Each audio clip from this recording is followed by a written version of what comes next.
Okay, last chapter. Frog and Toad together.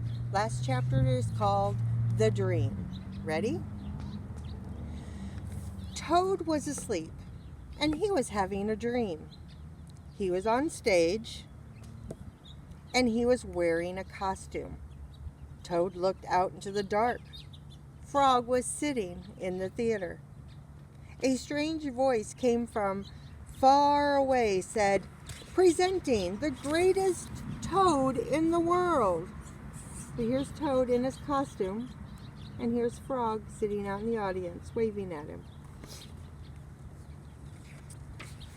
Toad took a deep bow. Frog looked smaller as he shouted, "Hooray for Toad!" "Toad will now play the piano very well," said the strange voice. Toad played the piano. He did not miss a note. "Frog," cried Toad, "can you play the piano like this?" "No," said Frog. It seemed to Toad that Frog looked even smaller.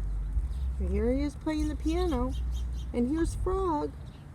But in his dream, he's looking farther and farther and smaller and smaller. "Toad will now walk on a high wire, and he will not fall down," said the voice. Toad walked on the high wire. "Frog," cried Toad, "can you do tricks like this?"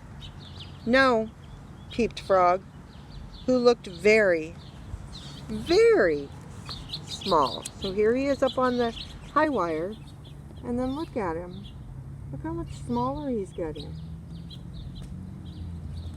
I wonder why. Do you think maybe it's because Toad is going higher and higher and higher? Guess we'll see.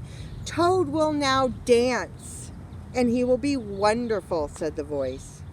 "Frog, can you be as wonderful as this?" said Toad as he danced all over the stage.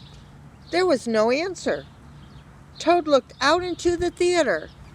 Frog was so small that he could not be seen or heard. "Frog," said Toad, "where are you?" There was still no answer. "Frog, what have I done?" cried Toad. Look how big he's gotten. And now out here, there's no frog. Then the voice said, "The greatest Toad will now—" "Shut up!" screamed Toad. "Frog, Frog, where have you gone?" Toad was spinning in the dark. "Come back, Frog," he shouted.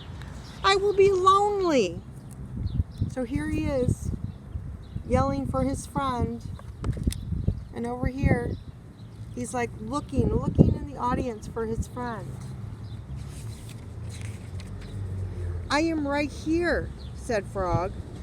Frog was standing near Toad's bed. "Wake up, Toad," he said. "Frog, is that really you?" said Toad. "Of course it is me," said Frog. "And you are your own right size?" asked Toad. "Yes, I think so," said Frog.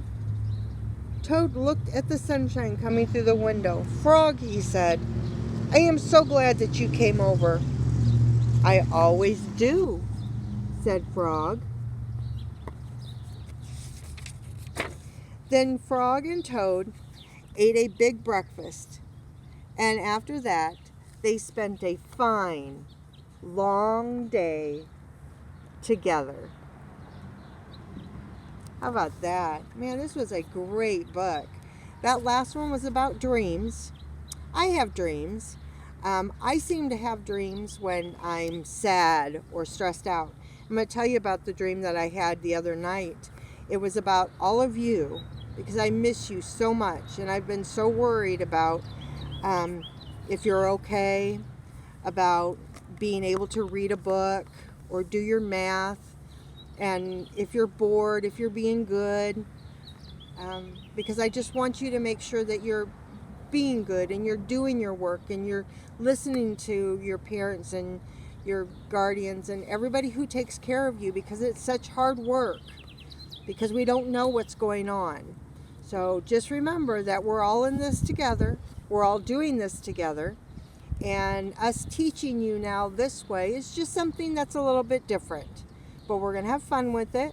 Remember all the bags that we brought you that have science experiments in it and paper and pencil.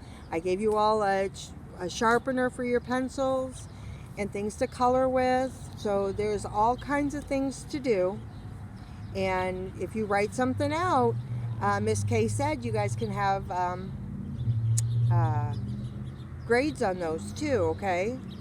So just remember, if you need any of us, you can always call us if you have a question.